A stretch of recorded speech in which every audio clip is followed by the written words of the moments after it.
Hello, everyone. So I think Jerry's at the top. Hi there, Thomas. Congratulations. Thank you very much. We saw you out on the pitch. You seem to be FaceTiming your family, was it? I just wondered what the message was and how you summarise your thoughts right now.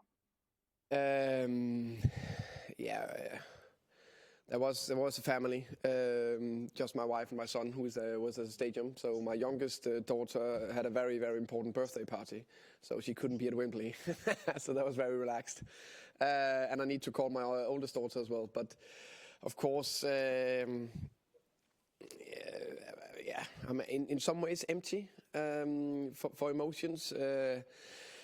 Just after the final whistle, of course, I was very emotional and there was tears in my eyes and in a lot of the staff and a lot of the players because it's so big.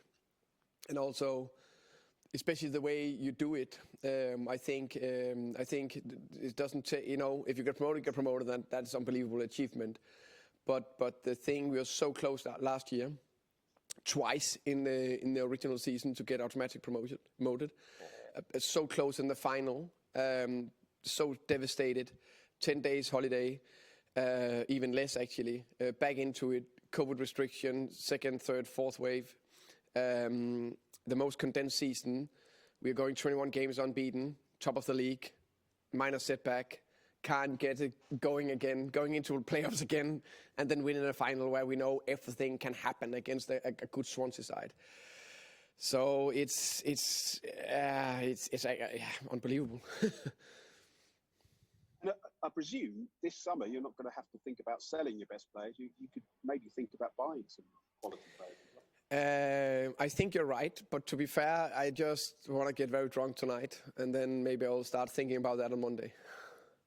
And just give us a word about that start you made, because to get 2 goals inside 20 minutes must have set you really on the way and given you confidence throughout the game. Yeah, of course that always helped, but I just sensed this week, Thursday, Friday, this morning at the hotel, the players were calm, relaxed, and ready to be ruthless. And I said that to the players Thursday, I said it Friday, I said it before we went out, I said, I have a little, nervy feeling in my stomach and butterflies. And I say, that's perfect, and then you're ready for combat mode.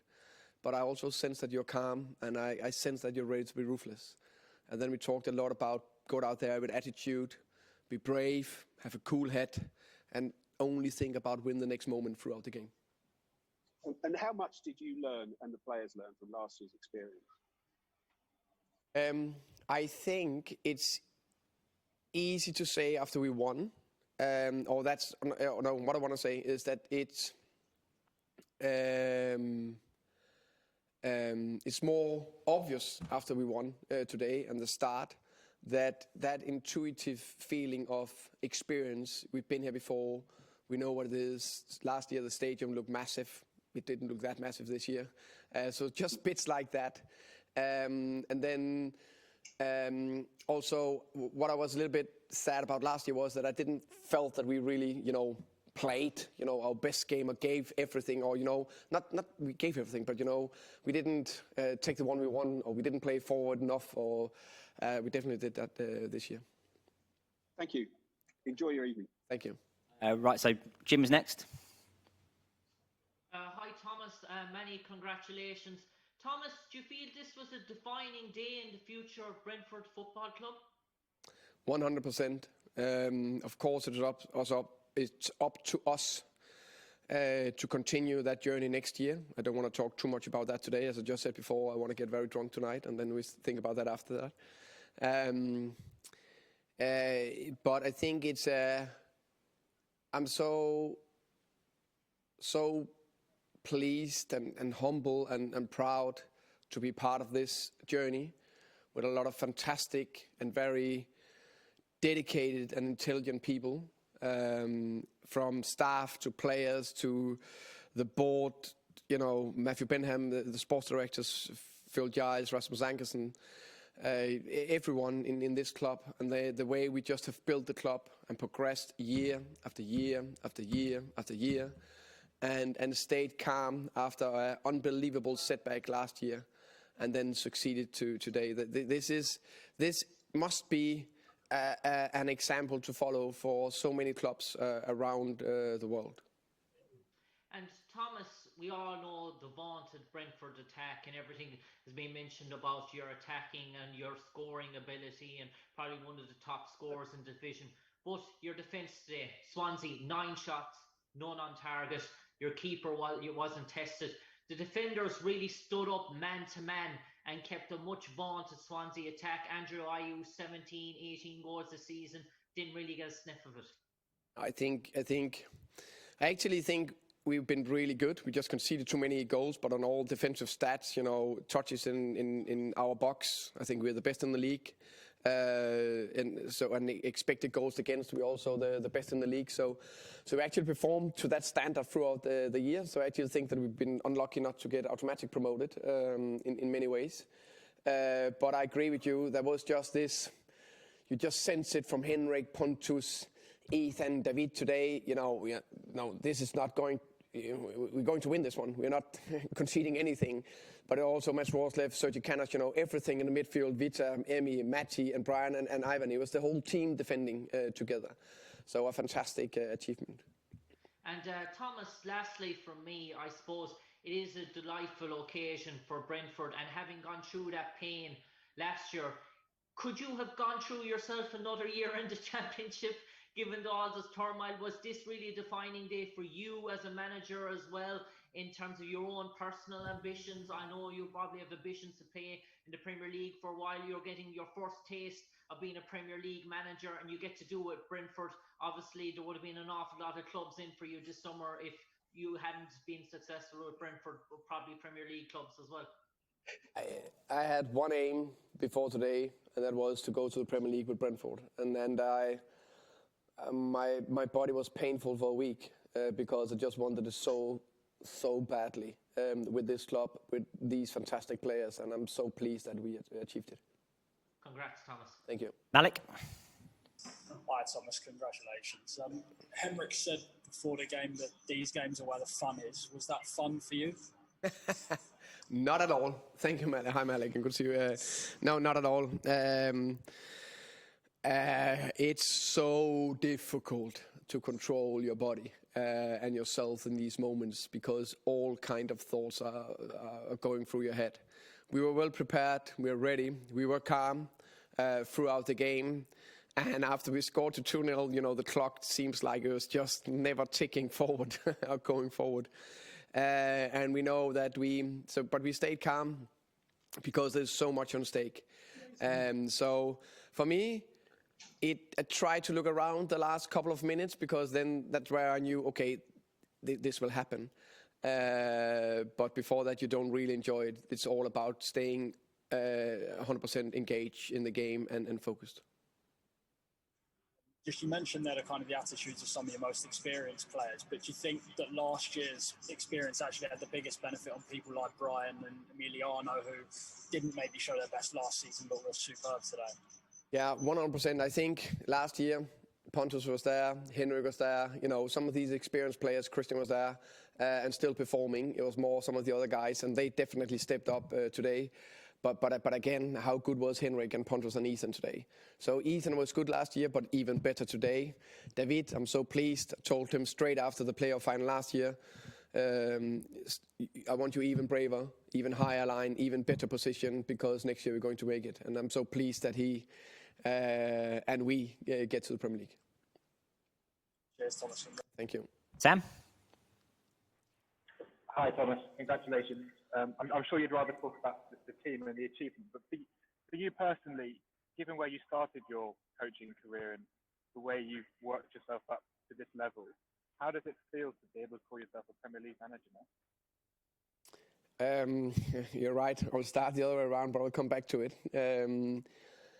It is an unbelievable feeling, and I don't know how to describe it, to be part of something this special. I'm really, really humble about it because I know I played a part, but Chris Wickham, who sat next to me, played a part. All the staff members played a part. All the players, everyone played a big part in this. We can't do it alone. I think it's one of the biggest strengths in in Brentford, but to be able to be part of this and play my role, of course I'm very proud of that, and also because I really walked the hard way, coaching since I was 20, from under 8 to now Premier League, and the only thing I hope is that can hopefully inspire a lot of other coaches out there that dream about helping people and to be better persons and players.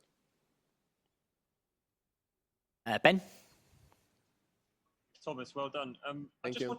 How big an achievement actually is this for Brentford? Because it probably maybe will get lost, 2 third-place finishes, and people probably expecting Brentford to do well this year. But this is hell of an achievement for Brentford, the strides you've made. I agree. I think, you just give me the clue, because I haven't said that actually, because last year there was no really expectation to us from the beginning of the season. This year there were, so we need to handle that on top of everything. So we need to handle the mental side of being one of the top teams that everyone fears, and there's a pressure on us to do well this year, and then the players have just done fantastic to keep the focus on the next training and the next game throughout the season, and that is very remarkable. Justin? Hi, Thomas. Many congratulations. Hi, thank you, Justin. Thomas, how important is it when in the Premier League to stick to the model that you've had over the last few years and stick to this identity? Because in the past we've seen teams that have gone up, and Swansea are an example. Really, they went up with a fantastic model, way of playing, and sort of lost their way a little bit. How important is it to stick to that in the Premier League? Don't shy away from what you've been doing that's made you successful. It's going to be extremely important that we stick to that, and I'm not in doubt that we will. We'll be calm. With a clear strategy, going into the Premier League, and then we'll see what happens. I don't want to speak too much about that, but definitely we will definitely be calm and stick to the strategy. Now, obviously, Emiliano produced another great performance today, and he was saying he's hoping that you're going to get quite drunk tonight, and he'll be in your ear to offer him a new contract. Emiliano deserves a lot of praise. Unbelievable. He's been remarkable. I think it's a fantastic story about him. Struggled to find his feet in the club, mainly because of injuries. Coming back and being a very important player in the end of last season, in the run-in, the 9 games and the 3 playoff games. And this year I was never in doubt that, to be fair, that I wanted to play him in the final. Even that he was not also before the second leg Bournemouth semi-final, because I just know that he will turn up in these games, and he got a fantastic mindset. So he deserves a lot of praise, and I've known him since he was 15 years old in Denmark. So it's quite a journey, and we are coming from the same city and in Denmark as well. So I admire him a lot, and I wish him all the best. When Ivan did his trademark penalty today, was there any nerves going through you when you saw him step up? Oh, crazy. Crazy. You're calm in a way, because there's not a better penalty taker in the world this moment in time. I told him that many times, and I said every single time either Ronaldo missed, I text him, you need to talk to Ronaldo. Every time Messi missed, I tell you need to text Messi, and Mbappe and so on. And I mean that he got the best technique this moment in time. But there's always the first time I will miss a penalty, or maybe not. We will find out. But I had to watch it, and it was painful, but a very, very fantastic relief when it got into the back of the net. And just finally, Thomas, when are you going to go on this sort of mini bender around Griffin Park? You need to remind me when we are starting the pre-season, and then I will do it. Okay, I'll be there. All the best. Yeah, thank you. Mike? You're on mute, Mike. Thank you. Thomas, congratulations. Thank you. If at first you don't succeed and all that, very well done. 2 things. First of all, after the game, you were kidnapped in mid-interview by Pontus and Henrik and Ivan so they could give you the bumps on the pitch. And just a while ago, you were ambushed during another interview, showered with beer, which is why you're wearing that towel now. Are you slightly fearful that you might end up on the night sleeper to Inverness or something tonight, or to something else? You might get ambushed in another way before the night is out? Tonight I fear nothing. I just know one thing: I'll be home very late, and I will see my wife later. And I said I'll tell her that she will. Yeah, she'll probably she will go home before me. I know that.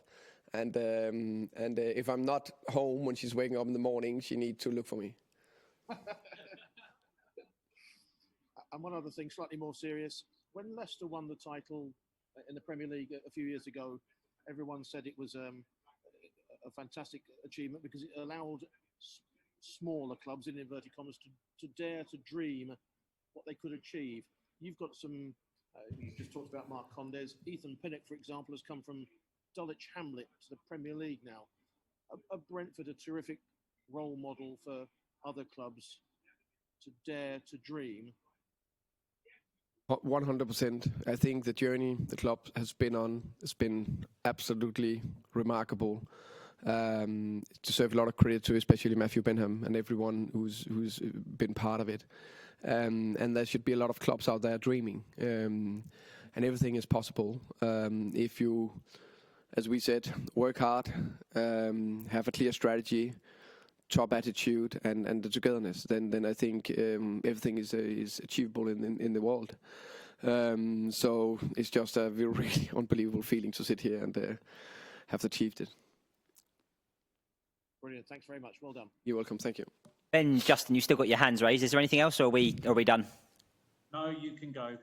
Take care, Thomas. Take care. All the best. Thank you. Thank you so much. Thank you very much. Thank you.